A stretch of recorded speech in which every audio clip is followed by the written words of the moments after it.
আমরা একটা নতুন কম্পিউটারের ফান্ডামেন্টালস এর টপিক নিয়ে আপনাদের কাছে এসেছি।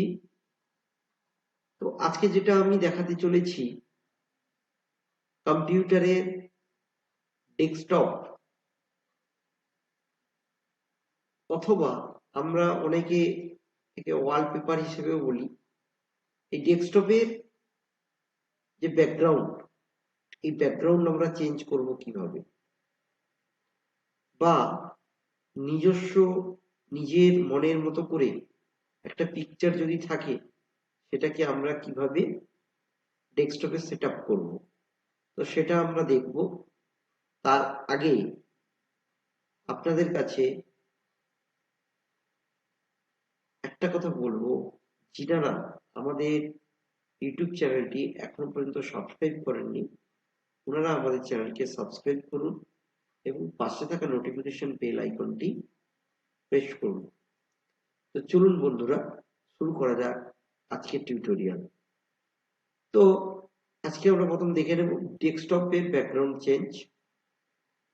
অ্যাট ফার্স্ট আমরা দেখে নিচ্ছি সিস্টেমের মধ্য থেকে একটা ব্যাকগ্রাউন্ড চেঞ্জ করা যায় ডেস্কটপে। রাইট ক্লিক, পার্সোনালাইজ,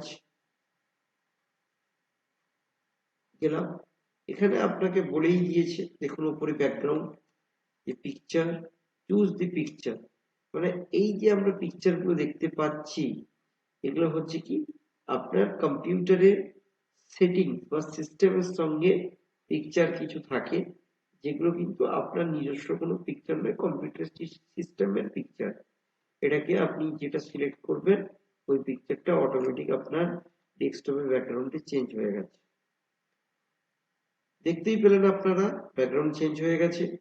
কোনো কারণে আমার কাছে কোনো একটা পিকচার রয়েছে, এটা একটা আমার পিকচার ডেস্কটপের উপরে রয়েছে। পিকচারটা আমি পেন্ট হোক, ফটোশপ হোক, কোনো একটা সফটওয়্যার মাধ্যমে তৈরি করে এনে রেখেছি।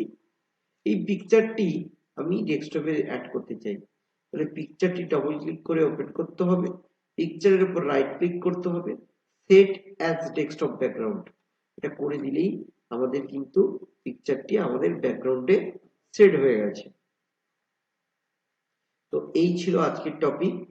নমস্কার বন্ধুরা, ধন্যবাদ।